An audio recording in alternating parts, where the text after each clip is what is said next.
అంటే రేవంత్ అన్న 18 గంటలు పనిచేస్తా ఇప్పటి వరకు కేసీఆర్ 10 సంవత్సరాలలో ఎన్నడూ కూడా ఒక వారానికి ఒక ప్రెస్ మీట్ కూడా పెట్టకపోయేది, ఒక్క పబ్లిక్ మీటింగ్ పెట్టకపోయేది, ఏదీ చేయకపోయేది.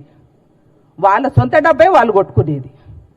కానీ ఇప్పుడు రేవంత్ రెడ్డి గారు పొద్దున్న లేస్తే ప్రతిరోజు ఏదో ఒక కార్యక్రమం చేస్తూనే ఉన్నారు. అది మీకు తెలుసు, మాకు తెలుసు.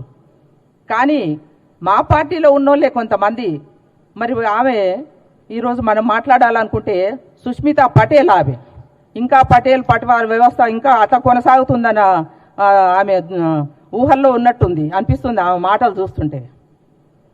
అమ్మ, నువ్వు కొండ అనేది ఒకటి పక్కన పెట్టుకుంటే కనీసం నువ్వు సొంతంగా వార్డు నెంబర్ గెలిచి ఈరోజు వచ్చి సీఎం గారు జెడ్పీటీసీ కాంచి మొదలు పెట్టుకుంటే ఎమ్మెల్సీ, తర్వాత MP, Congress party working president చేసి మళ్ళీ తర్వాత పీసీసీ కూడా అయ్యి ఈరోజు ముఖ్యమంత్రి అయ్యారు. వారి స్థాయి ఏడా, నీ స్థాయి ఏడమ్మా?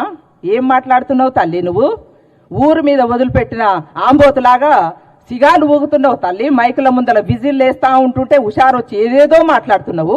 ఇంకోసారి నీ నోట్లకి వెళ్ళి ఒక్క మాట వచ్చిన కర్రు కాల్చి నాలుక మీద వాత పెట్టకపోతే మేము ఈడ ఉన్న ఆడవాళ్ళందరూ ఖబర్దార్ బిడ్డ. ఇన్ని రోజులు ఒక్కసారి మాట్లాడినావు నువ్వు. పోనీలే అని మా అక్క బిడ్డవు కదా, మా అన్న బిడ్డవు కదా అని ఊకున్నావు. ఇంకోసారి నీ నోట్లకి వెళ్ళి ఆ మాట వెళ్ళిందనుకో, నువ్వు ఏడ ఉన్నా నిన్ను పట్టుకొని మేము కర్రు కాల్చి వాత పెట్టకపోతే నువ్వు చూడు మరి ఇంకోసారి.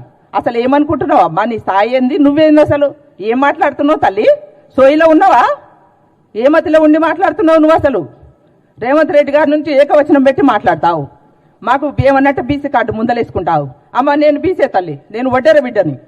నేను 20 సంవత్సరాల నుంచి పార్టీలో పనిచేస్తుంటే మా కులాన్ని ఇలా కాంగ్రెస్ పార్టీ గుర్తించింది. తెలంగాణలో గుర్తించి నన్ను కార్పొరేషన్ చైర్పర్సన్ చేసిందమ్మా. నేను గర్వంగా ఫీల్ అవుతున్నా ఈరోజు. ఉదాహరణ నేనే ఉన్నా. ఏం మాట్లాడతావు తల్లి నువ్వు? ఎన్నడన్నా ఒక మీటింగ్లో కనబడ్డదా నీ ముఖం? అసలు ఏంటన్నా పార్టీకి పనిచేసినవా?